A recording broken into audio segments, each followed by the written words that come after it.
Chapter 4. Trip to the library. We walked to the nearest road and had a look around. It wasn't too busy, but it also wasn't quiet. I said, if we get separated and you get lost, stay where you are and give me a call. I'll come to you. If you don't know where you are, send me some photos and I should be able to figure it out. Kerry nodded. We walked along the road as several cars and a bus drove by. When we got to the pedestrian crossing, I said that traffic should stop for you, but don't just walk across blindly, as people don't always see you or stop. We crossed as a car coming our way started to slow down for us, and were just off the road as they passed.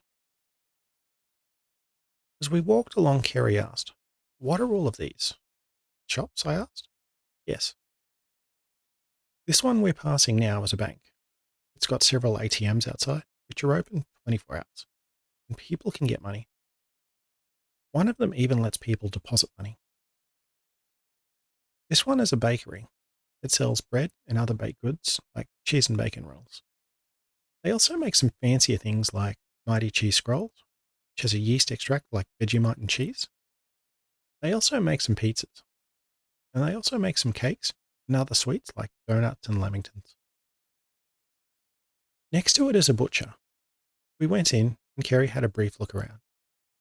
This one sells meat like cuts of steak, pork, lamb, and chicken.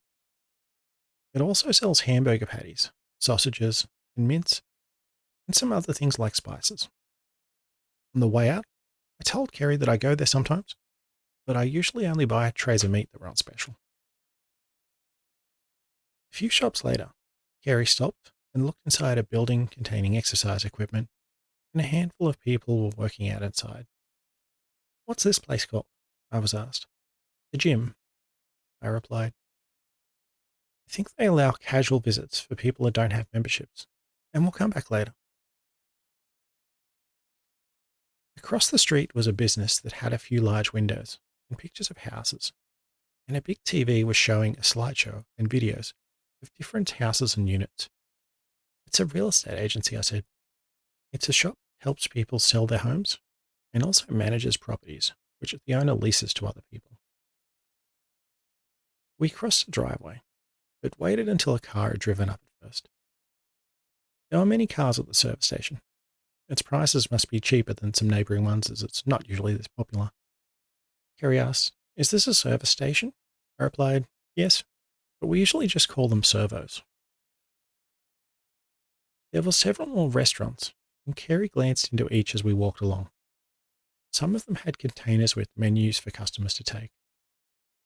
There was one restaurant that had tables and chairs under a pergola.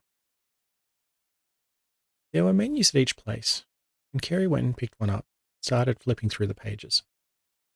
A waitress came out to see if we wanted to be seated, and Kerry replied, "No thanks, we're on the way to the library." I guessed Kerry wanted to take the menu and preemptively said, "We can't take these ones, but it's a very nice place to eat at. We'll have to see about getting a reservation later this week." The waitress recognized me as a regular and smiled at us as we left. As we passed the next shop, I waved at one of the owners, who was working behind the counter. Kerry asked, "Do you know him?" "Yes, I've known Keith nearly a year. I often get lunch here. It's very busy and popular with the local workers. While you can dine in, most of their business is takeaway. They sell fish and chips, hamburgers, hot dogs, sandwiches, plus a few other things." It got to the point where I'd call and Keith would pick up after seeing the caller ID and ask, "The usual?" And I'd reply, "The usual," and would hang up.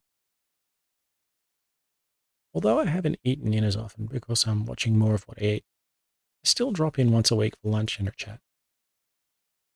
Keith noticed I went from hamburgers and chips to sandwiches and wraps. He said that he could see me losing weight and complimented me for getting it off and keeping it off. He said, "We're nearly there. It's on the next street." At the corner was a pub, and a few people were sitting outside with a beer. There were some TVs on inside with some sports and some music playing from a jukebox. We didn't stop, but I said the pub had a nice bistro and their parmesanas were excellent.